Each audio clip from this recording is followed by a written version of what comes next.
This is Bryce Burge, host of Your Soccer Passport. Thanks for listening to the following broadcast on Public House Media. This is Jenna Burt, host of the Confessions of a Military Spouse podcast here on Public House Media. Thanks for listening to the following broadcast on Public House Media. Once you're done with this episode, I hope you'll come check out my show, Confessions of a Military Spouse, where we dig deep and talk about the unspoken hard truths of what it's really like to be a military spouse. A new show comes out bi-weekly. Don't forget to subscribe on iTunes so you never miss an episode of Confessions of a Military Spouse. Thanks again for checking out the following broadcast on Public House Media.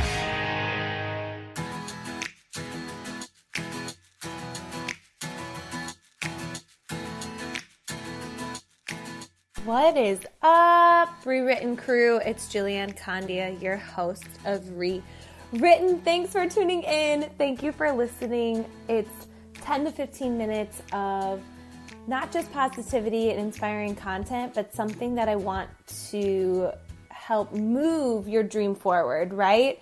If the dream is big enough, the odds don't matter. And you need to just remember that anything you want in life requires action and consistency.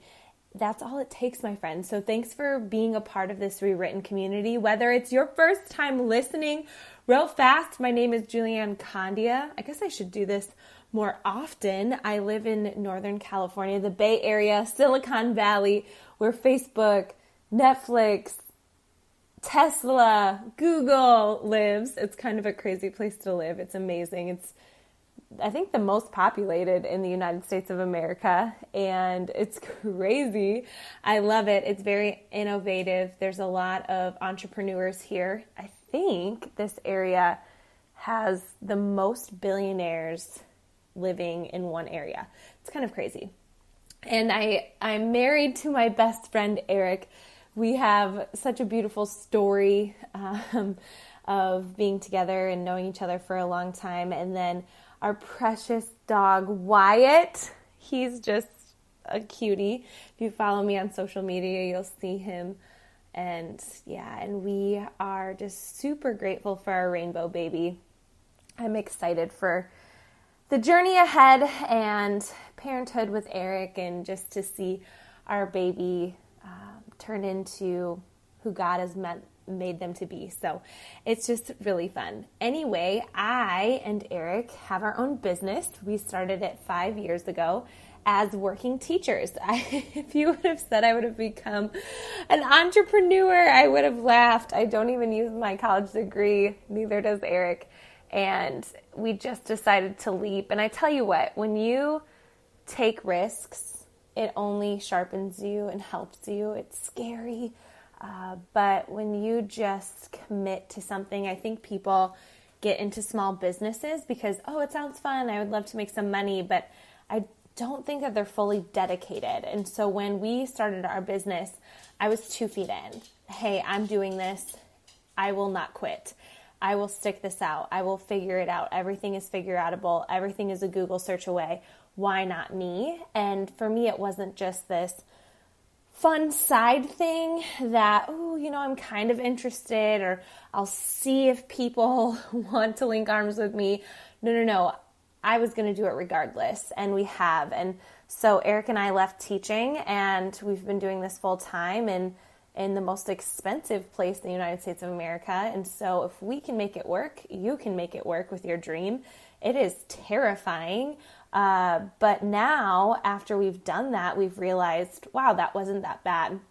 We can get through uncertain seasons, and we have, and we're thriving, and it's amazing. And we're thriving not because it's been easy. We're thriving because we chose to lean in anyway. And so it's just been a wild ride. And I just don't think anyone is more special or talented than you. And I just think that God equipped you, and He has given you a lot of wonderful gifts. And a lot of times we can downplay it. And I heard actually this sermon, and it was T.D. Jakes, and he said, we see everything else. Like, we see the walls, we see the ceiling, we see other people, and the only person or thing we don't see is ourselves. And so who we surround ourselves with is vital, because they're just a reflection or they give us feedback on who we are. And so my topic today is friends and making friends and who you surround yourself with. I definitely talk about tribe, and I surround myself with incredible, encouraging people. But it is so vital because we're so vulnerable to our weaknesses. We're so in touch with our insecurities that it's really hard to see our strengths. So what we end up doing is we seek out advice to people who are maybe feeling insecure, or they're not on their game and they're going to project their insecurities into you, and you're going to make a decision based on someone else's fear. Or you're going to start thinking a certain way because of how another person feels or thinks. And so what has been really crucial for Eric and I in this time of building a dream from the ground up, like that is what we've done. It has been so incredibly vital that we link arms with innovators, big thinkers, people who breathe life into us, that see our talents, that see our strengths, that help us with our weaknesses, that encourage us.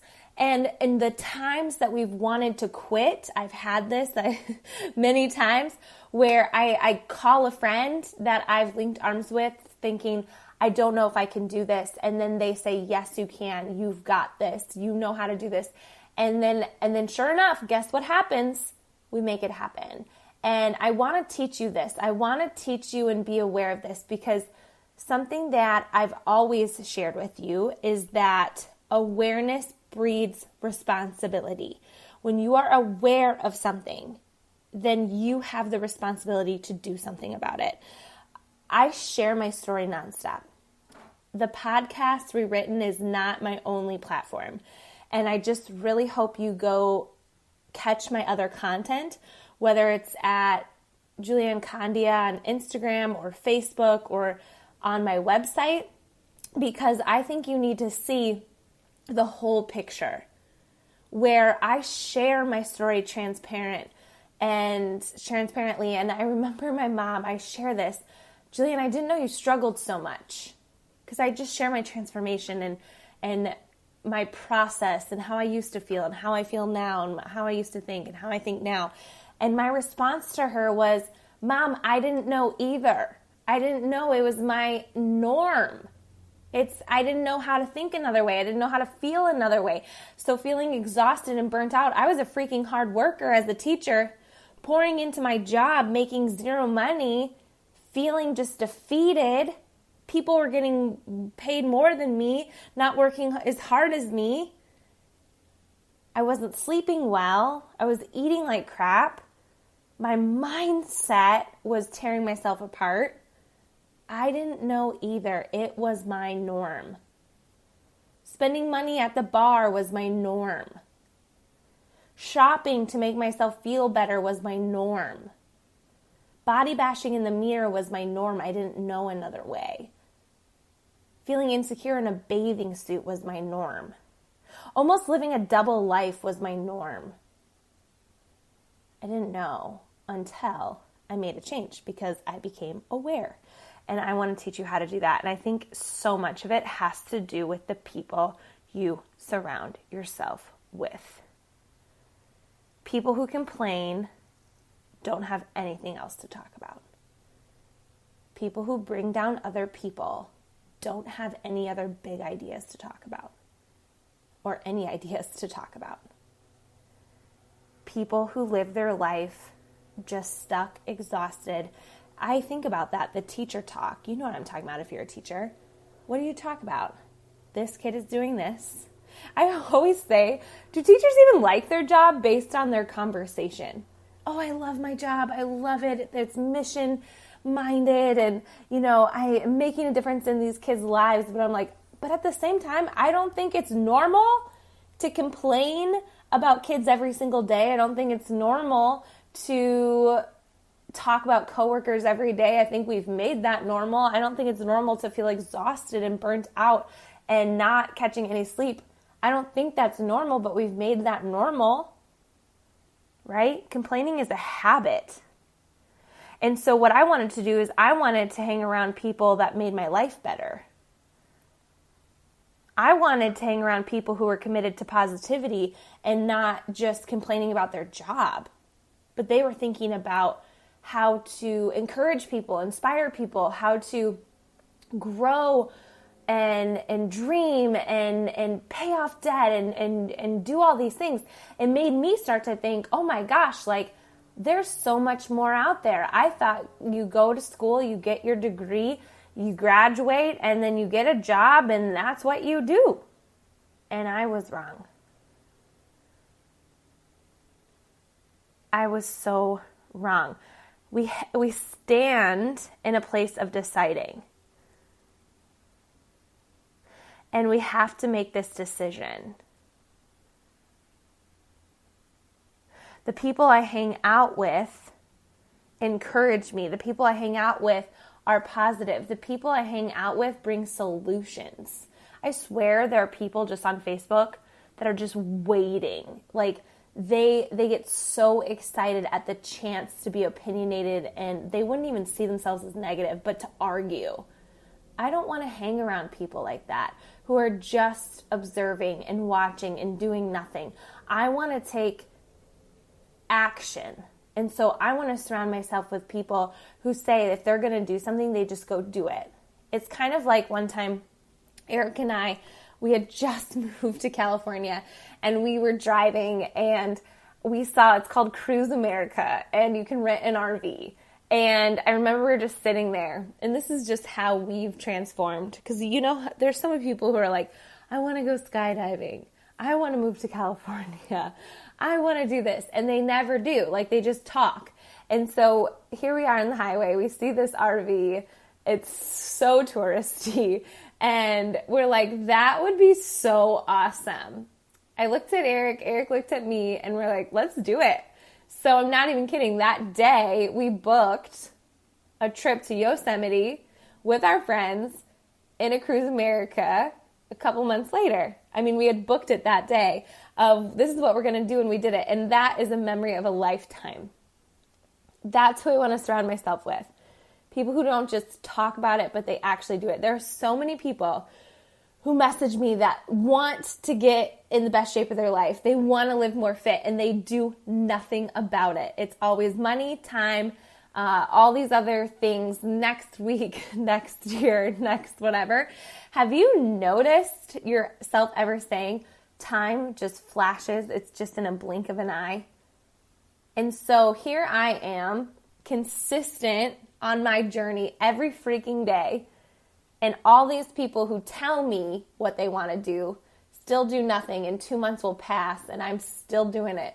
And then I'm like, do you even realize that 2 months have passed and you're still with the same excuse? When is that going to change? You think about it, you want to do it maybe, but like, when is that going to actually change until you decide? Oh, powerful, right?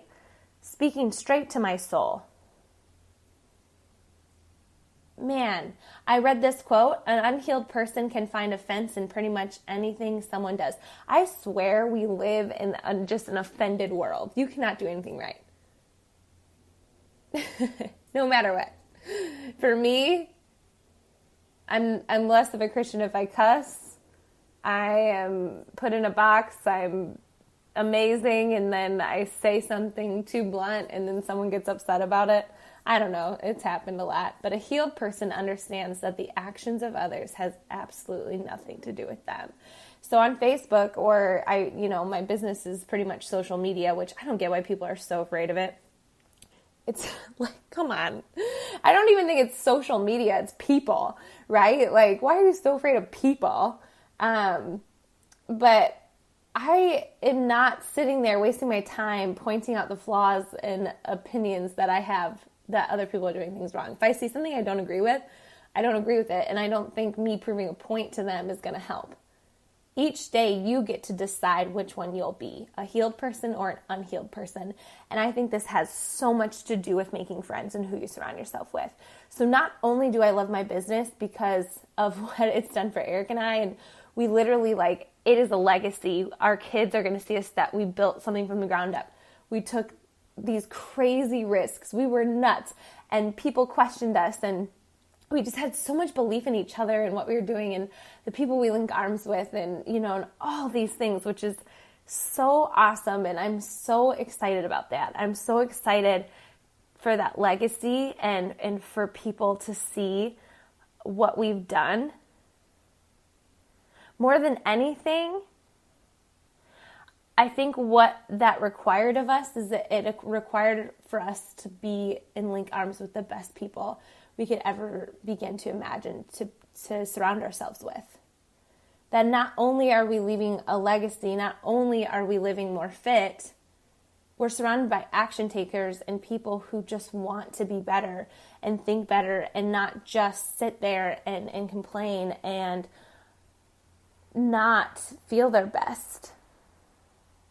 So making friends has everything to do with the action and what you're willing to do. Time is going to pass. Why not do it anyway? I don't think at the end of our life we're going to wish that we are proud of the action we didn't take. I think we're going to be like, man, I just wanted to love harder, be with the people I loved. I'm going to be so proud that I went for it. Friend, what are you willing to do if you're serious about this? I think making friends who are innovative, fit, living happy, living positive. Doesn't mean life's easy, that's for sure. It's not all rainbows and butterflies, but they present solutions. When life is hard, they're not staying down. They're up and they know that this is going to make them. That's who I surround myself with. I encourage you to take a look around because you can't see yourself and everyone else can see you. And they are going to project something onto you, and it's either through strength or weaknesses. Thank you so much for listening. Please go ahead and screenshot this, upload it to your Instagram, and tag me. Let me know how this spoke to you. Share it with 3 friends. I'm just so excited that we could connect through Rewritten. It makes my heart so incredibly happy. I will talk to you all soon.